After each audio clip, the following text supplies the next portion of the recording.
Well, President Trump pivoting in his speech from infrastructure to tout the new U.S. trade deal with South Korea. Take a listen. We secured a wonderful deal with South Korea. We were in a deal that was a horror show.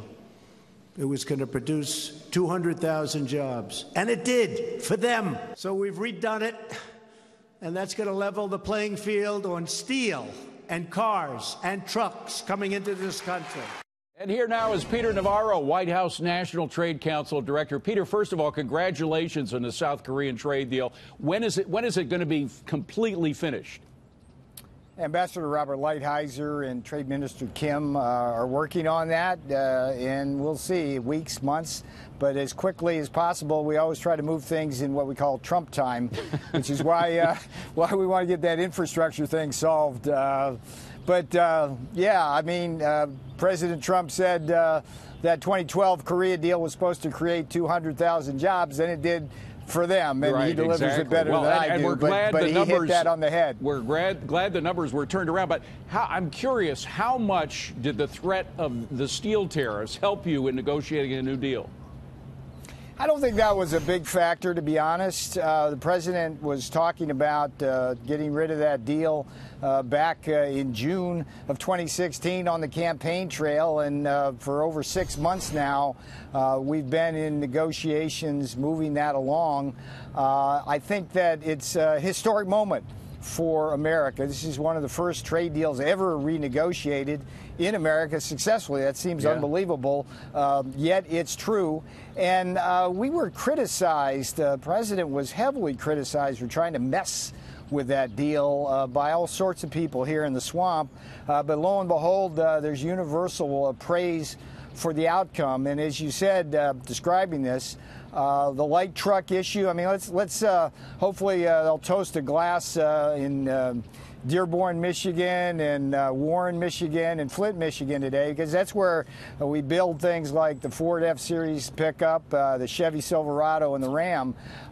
Without President Trump's forward-looking strategy of heading that one off at the pass, we would have had trouble in Michigan in just a few years with a flood of those Korean pickup trucks. So, right. Well, now the flow is going to be going in the other direction. But I'm just wondering if, in fact, the deal is signed and the steel tariffs, they're exempt from the steel tariffs. And if you get a NAFTA deal signed, Canada and Mexico are exempt from the steel tariffs. Yeah, but let me stop you there, because what you said there creates a massive misperception out there in America. We are not exempting anybody from the steel tariffs without putting in something more or as restrictive. And in the case of South Korea, basically, they are going to adhere to a strict quota of 70% of what their average was for the past couple of years. So you'd be moving from tariffs to quotas for individual countries. That's important, but you warned at one point. Hold on one second. Excuse me, Peter. Let me just put up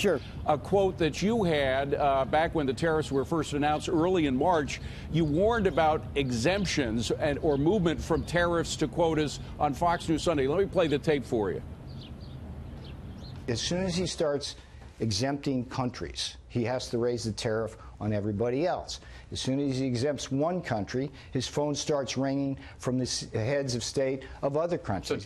So have you been getting those phone calls, Peter? Yeah, but that's exactly right. The strategy is working exactly, because what I said there was as soon as you start exempting completely, we're not letting anybody Well, you didn't say off. completely. You said exempting. Exempting, yeah, but we're not exempting anybody. In the case of Korea, we're substituting a quota for a tariff. Ambassador Robert Lighthizer, the toughest, no, it's not actually. In economics, they're actually totally equivalent.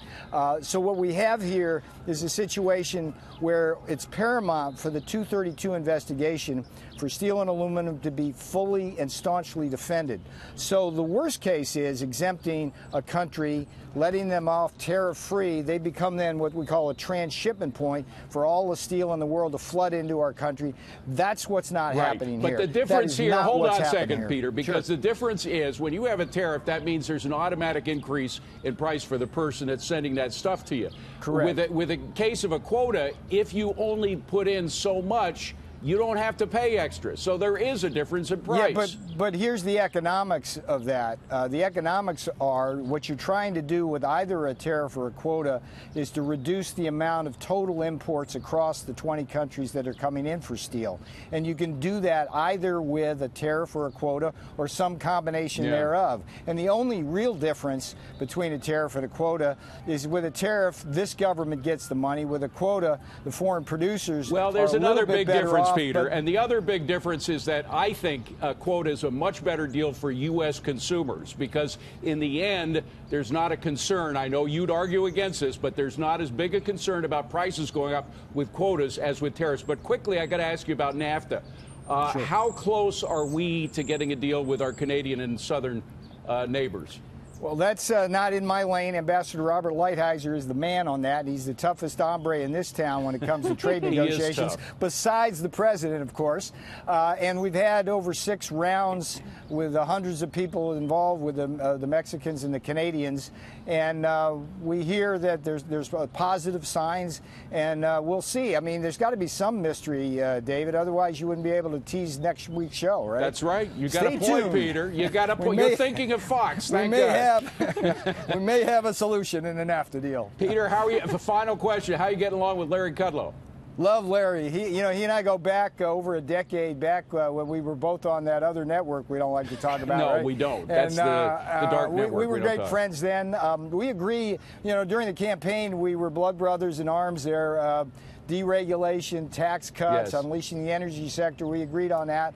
We have gentlemen's disagreements about how trade policy like should you go, and I do as well. Fine. But I think, amen to that, David. Correct me if I'm wrong, but I think those disagreements are kind of mending themselves, and there's an agreement now that's coming together even among people that were initially opposed to each other. Well, here's the deal. Each of us here in the White House have a duty and obligation to serve the president by giving him the best advice we can and working with each other. And that's what's going to happen with Larry, because he is a gentleman. And everything will happen behind closed doors. We will have a united front when decisions are made. And that's the way President Trump runs this White House, and it's a great White House. Well, Peter Navarro, we'd love to have you on again. Thank you very much for being with us today. Appreciate it. Great to talk to you again, David.